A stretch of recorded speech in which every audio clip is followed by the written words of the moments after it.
salí de Hamburgo, mi ciudad natal, cuando Alemania ya estaba envenenada por Hitler.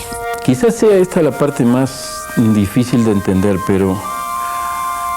y debe tomarse esto como es la realidad. Uno llega odiando al país que llega. ¿Por qué? Porque uno salió a la fuerza, porque lo expulsaron de su país, porque dejó su tierra, su familia, sus costumbres, sus tradiciones, todo lo que uno tiene y lo que es origen en uno. Para lo que estábamos preparados era más bien para morir, pero no para salir al exilio. La gente que había estado involucrada en la izquierda se sentía muy insegura.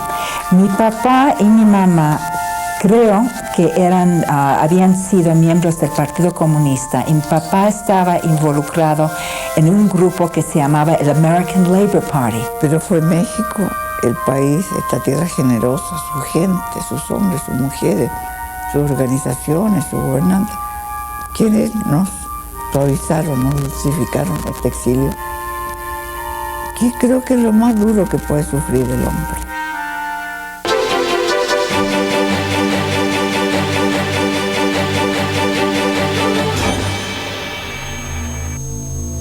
A lo largo del siglo XX, el hombre rompió barreras antes infranqueables, pero al mismo tiempo ha sido testigo de las guerras más atroces de la historia de la humanidad.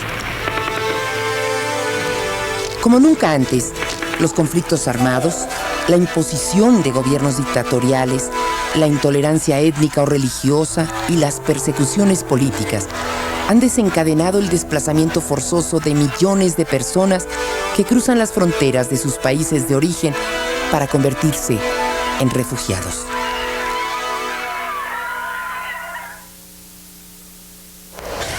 Los refugiados son aquellas personas que se encuentran fuera de su país debido a un temor fundado de persecución por motivos de raza, religión, nacionalidad, opinión política o pertenencia a un determinado grupo social y que no pueden o no quieren regresar a ellos porque su vida, libertad o integridad física corren peligro. Refugio o asilo es el derecho que tiene toda persona a recibir protección en otro país. Desde los primeros años de su creación, la Sociedad de las Naciones empezó a ocuparse de los refugiados y a elaborar mandatos para su protección y asistencia. La Organización de las Naciones Unidas heredó esta labor y a finales de 1950 estableció el Alto Comisionado de las Naciones Unidas para los Refugiados. El ACNUR es una organización humanitaria y apolítica que desde su creación asume formalmente, frente a la comunidad internacional, la función de cooperar con los países que ofrecen asilo y protección a mujeres, hombres y menores refugiados, y también la de buscar soluciones duraderas a su situación. Yo aspiro y creo y deseo y tengo la esperanza de que voy a regresar a mi país. Este síndrome del exiliado que dice yo voy a volver muy pronto y esto se va prolongando. Soñaba regresar a Haití. Yo quería regresar. Creíamos que eso duraría, qué sé yo, cuando mucho, unos 6 meses, 8 meses. Pensaban que no iban a tener que estar aquí mucho tiempo. Tenían fe en que las cosas iban a cambiar en los Estados Unidos, iban a poder regresar. Sigue de alguna manera creciendo la ilusión de que rápido vamos a regresar a Uruguay, de que esta dictadura no podía durar más de 4 o 5 meses. Yo llegué en marzo de vuelta al 90, después de 17 años y medio. Que no lamento este exilio por lo tanto que nos dio México. México es uno de los países que se ha destacado por mantener una sólida, inquebrantable y permanente tradición de asilo. Los gobiernos y diplomáticos mexicanos le han abierto las puertas a hombres y mujeres perseguidos de otras tierras, sin que importe su ideología, raza o religión. Desde el siglo XIX, destacados hombres y mujeres del mundo de la política y la cultura han vivido refugiados en México, Entre muchos otros se puede mencionar a el patriota cubano José Martí, el revolucionario nicaragüense César Augusto Sandino y el político salvadoreño Farabundo Martí. León Trotsky, el líder comunista ruso desterrado por Stalin. El poeta español León Felipe. El actor y director teatral japonés Seki Sano, quien huía del régimen militarista de su país. Pablo Neruda solicitó asilo en la Embajada de México en Santiago de Chile. El escritor y presidente venezolano Rómulo Gallegos se exilió en México tras el golpe militar que lo derrocó. En circunstancias similares, el presidente guatemalteco Jacobo Arbenz se asiló en la Embajada mexicana. Ernesto Che Guevara, que salió de Guatemala. El revolucionario cubano Fidel Castro.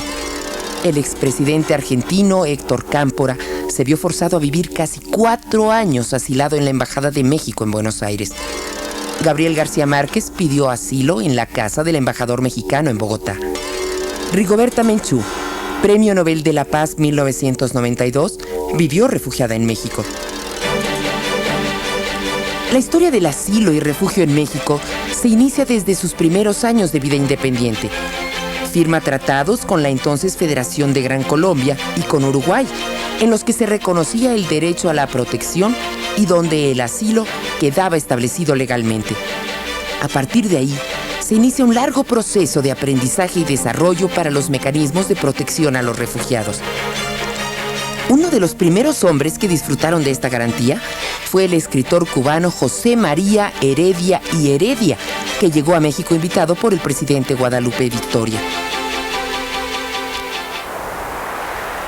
Los indios Kicapú, originarios de los Grandes Lagos, que después de una feroz resistencia iniciada a finales de 1600 contra los invasores europeos, lograron establecerse en el estado mexicano de Coahuila entre 1850 y 1860, gracias a las facilidades que les otorgaron los gobiernos de los presidentes José Joaquín de Herrera y Benito Juárez.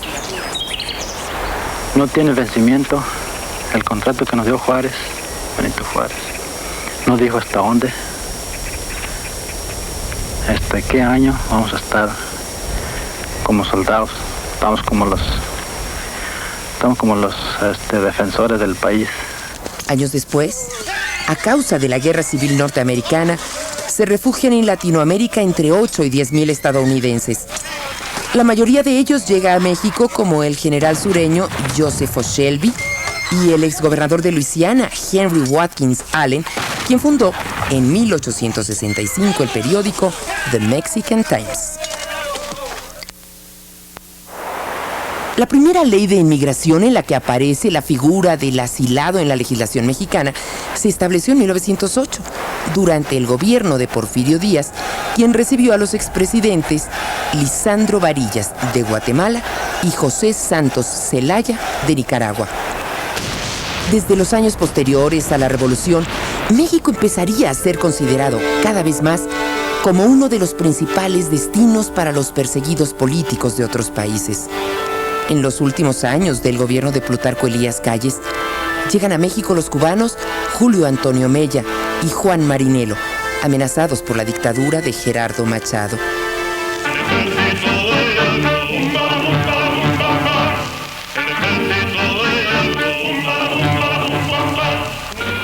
A partir de 1937, llegan a México miles de refugiados españoles que se vieron obligados a abandonar su tierra, sus pertenencias, su familia. La República había sido derrotada por el autoritarismo después de casi 3 años de guerra civil y el exilio resultó la única alternativa. La idea del general Cárdenas era traer absolutamente a todos los españoles que quisieran venir a México. Y no solo eso, sino que inmediatamente ordenó también que se les diera, que la representación diplomática mexicana fuera quien se cargara de su protección en Francia. En 1939, gracias a las gestiones que realizaron los diplomáticos Daniel Cosío Villegas desde Portugal y Luis I. Rodríguez y Gilberto Bosques desde Francia, llegan 30,000 refugiados españoles. México fue de los pocos países que apoyó y defendió a la República Española. Decimos con gran orgullo y con gran altivez que esa derrota militar la transformamos en una victoria moral. Y el transformarla en una victoria moral está apoyado fundamentalmente en la política internacional, ética, que hizo el presidente Cárdenas. El hecho de pisar el muelle de Veracruz era para nosotros, para mí en lo personal, con 20 años, era lo máximo. Se me acercó una señora muy amable y me preguntó, ¿usted es de estos jóvenes españoles que han desembarcado? Sí, señora. Pues mire, no se preocupe, yo le auguro, textualmente me lo dijo, que a usted le va a ir muy bien en México. Por iniciativa de importantes intelectuales como los mexicanos Daniel Cosío Villegas y Alfonso Reyes, junto con los españoles José Gaos, Pedro Bosch, Gimpera, Wenceslao Roses y José María Gallegos Rocaful, entre otros, se fundó la Casa de España, que tiempo después se convertiría en el Colegio de México. Los republicanos españoles llegaron en un momento de afirmación nacionalista de México. Acababa de pasar la Revolución Mexicana, había habido un proceso de autorreconocimiento muy profundo y la llegada de los españoles yo creo que permitió nivelar las cosas, templar nuestro nacionalismo con un internacionalismo generoso que trajeron estos españoles en todos los órdenes de la vida intelectual mexicana. A consecuencia de la Segunda Guerra Mundial, millones de personas se vieron forzadas a buscar refugio en diversas regiones del planeta. Una de las canciones nazis decía, y hoy nos pertenece Alemania y mañana el mundo entero. En México, fueron los judíos mexicanos quienes principalmente promovieron el asilo y la protección de los perseguidos por el nacionalsocialismo, apoyados por algunas organizaciones extranjeras. Nos convertimos en refugiados más tarde cuando Hitler en un decreto privó de su ciudadanía alemana a todos los judíos que estuvieran en el mundo, en cualquier país. De Alemania llegaron alrededor de 2.000 personas, entre quienes se encontraban el crítico de arte Paul Westheim y los escritores Anna Segers y Egon Erwin Kisch. Gracias a las facilidades que les brindó el gobierno del presidente Manuel Ávila Camacho, llegaron alrededor de 1.500 polacos quienes fundaron la colonia de Santa Rosa en Guanajuato. En aquella época, también llegaron a México personas provenientes de Italia, Rumania, Francia y Austria. Cuando en 1950 el senador republicano Joseph McCarthy desató la llamada Casa de Brujas en Estados Unidos, muchos artistas, intelectuales y políticos liberales fueron acusados de procomunistas e incluidos en la lista negra. Fue una gran cadena de sospechas y las personas bajo sospecha no podían trabajar. Fueron sus teléfonos involucrados, seguidos por el FBI, y tenían miedo de quedarse en los Estados Unidos. La mayoría de ellos perdieron sus empleos y algunos tuvieron que salir del país. Entre quienes llegaron a México estaban Cédric Belfrech, Lini Debris y Dalton Trumbo. En distintas épocas, diplomáticos mexicanos asignados a embajadas de países caribeños como Haití y República Dominicana enfrentaron momentos difíciles cuando asilaron a opositores del general Rafael Trujillo y François Duvalier. El exilio es una experiencia amarga. Llegué a México en 1970 como exiliado político. Estaba muy perseguido por la policía política de los Duvalier. Tuve la oportunidad de pedir asilo político en la Embajada de México en Puerto Príncipe. Pasé más o menos unos 4 meses en la embajada. Merced a la presión del gobierno mexicano, que tuve la suerte de dejar este país, me casé con una mexicana y todos mis hijos son mexicanos. Francamente me siento más en México como mi país que en Haití. Durante la segunda mitad del siglo XX, se imponen dictaduras militares en Chile, Uruguay, Argentina, Brasil, Paraguay, Perú, Bolivia y Venezuela. A raíz del golpe militar que hubo en Chile el 11 de septiembre de 1973, con el derrocamiento de nuestra democracia, la pérdida de nuestro presidente Salvador Allende, mi marido, padre de mis hijas, tuvimos que salir violentamente de Chile porque corría peligro nuestra vida. En estos países se cancelaron las garantías individuales, la libertad de expresión, los partidos de oposición fueron declarados ilegales y se desató una represión sin precedentes.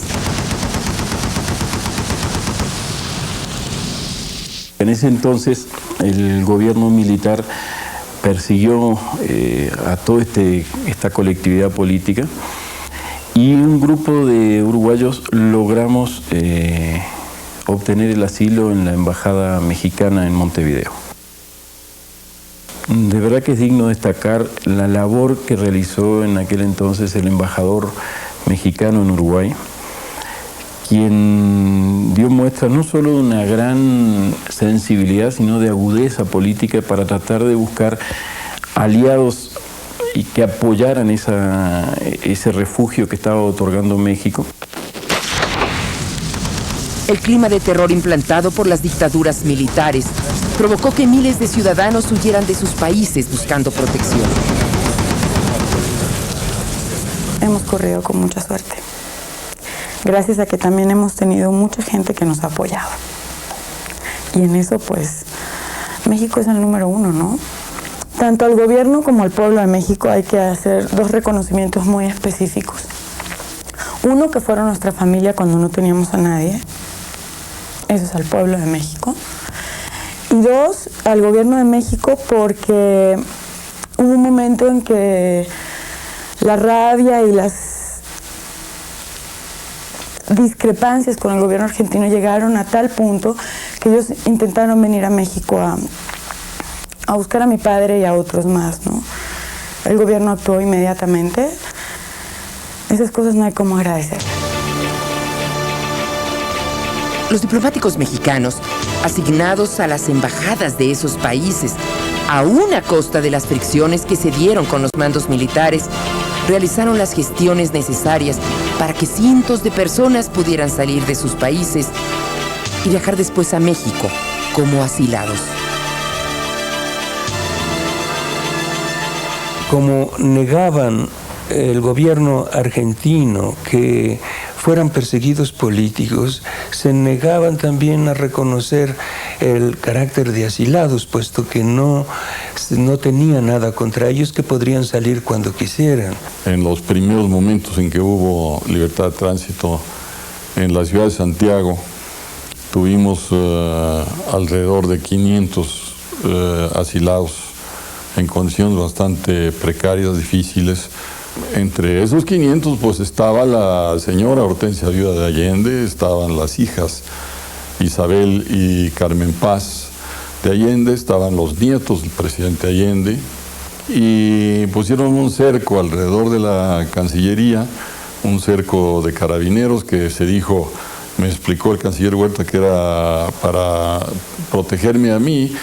Fue bastante riesgoso la protección porque en un momento dado que el capitán a cargo de el pelotón de carabineros que estaba ahí en la puerta no estuvo de acuerdo con el criterio mío, pues me pusieron 4 metralletas en las costillas y me regresaron a la embajada y me bloquearon allí. con el propósito de atender a refugiados chilenos, bolivianos, salvadoreños y nicaragüenses que se encontraban en el país.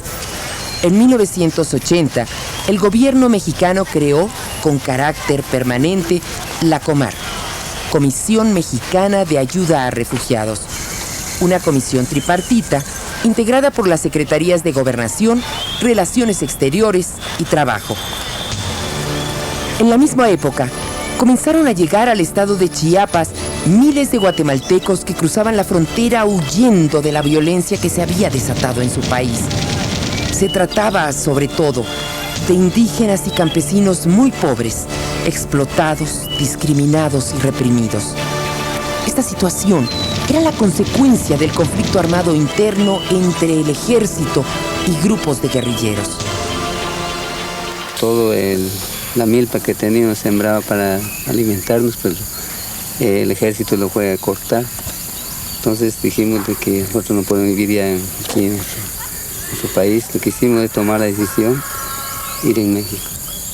Y ahí es donde fue que el ejército, a ella le capturó y a mí no me dejé que me capturaran. La asistencia se canalizó a través de la COMAR. Posteriormente, el ACNUR ofreció su cooperación y comenzó a colaborar con el gobierno para brindar atención a los refugiados, labor que apoyaban también la población chiapaneca y la iglesia. Hacia 1984, estaban registrados 46,000 hombres, mujeres y menores provenientes de Guatemala. Para garantizar su seguridad y protección, en 1984, una parte de la población refugiada fue trasladada a los estados de Campeche y Quintana Roo, reubicándose aproximadamente 18,000 personas. Se construyeron campamentos en donde se puso en marcha un proyecto de asistencia para lograr la autosuficiencia económica de los hombres y mujeres refugiadas.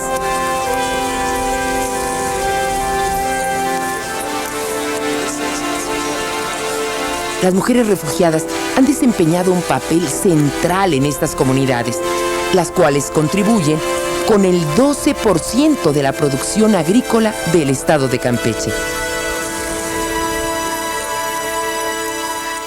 Yo creo que es muy importante aprender a trabajar por sí mismo, levantarse por sí mismo, para que uno aprenda también que no todo es regalado. Desde 1984, más de 43,000 refugiados han regresado a Guatemala. Un aspecto sin precedentes fue que muchos de los refugiados participaron en las negociaciones para fijar las condiciones del regreso. Los gobiernos de México, Guatemala y el ACNUR realizaron las gestiones y las tareas de organización para la repatriación voluntaria. Ahorita no tenemos miedo porque siempre ya hemos llegado a saber nuestro derecho, por eso ya vamos a regresar a exigir nuestro derecho.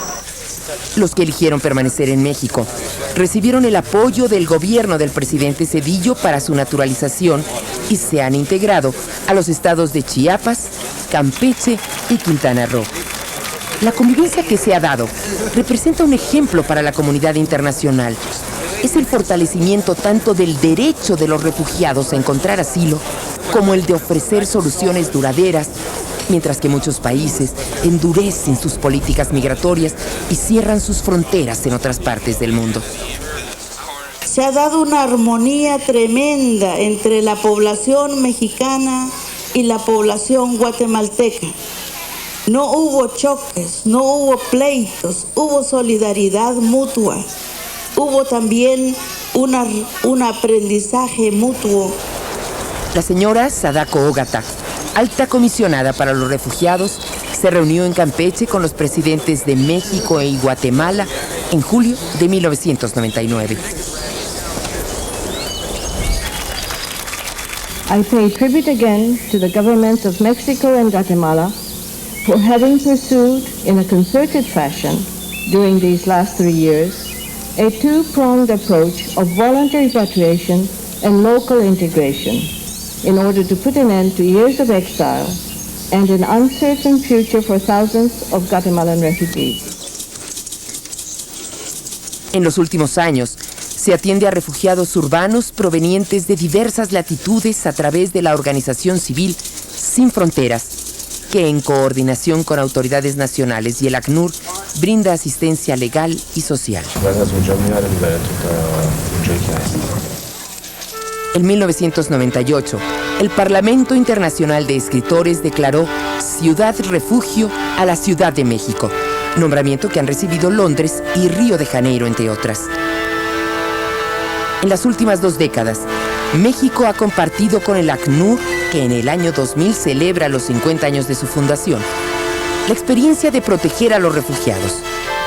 También, en el año 2000, México ratifica su tradición de asilo con la adhesión a la Convención de las Naciones Unidas sobre el Estatuto de los Refugiados de 1951 y el Protocolo de 1967. Todas estas acciones dan testimonio de la generosa tradición humanitaria de asilo y refugio que México ha mantenido en favor de quienes son perseguidos en sus países. La historia demuestra que si los refugiados tienen la oportunidad de valerse por sí mismos, hacen contribuciones importantes al país que les da cobijo en todos los ámbitos. Es por esto que nunca se debe considerar a los refugiados como una amenaza. Son ellos los amenazados y son ellos quienes necesitan ayuda y protección. Quisiera expresar yo mi profundo reconocimiento, gratitud a ACNUR. Gracias a esa generosidad y a esa sensibilidad de los mexicanos, fuimos saliendo adelante. Mis papás nunca olvidaron de México. Mi integración a México fue absoluta. Y nos enamoramos de México. Yo no puedo vivir sin México. Estamos libres, sanos, vivos. Somos gente productiva. Y bueno, muchas gracias a México.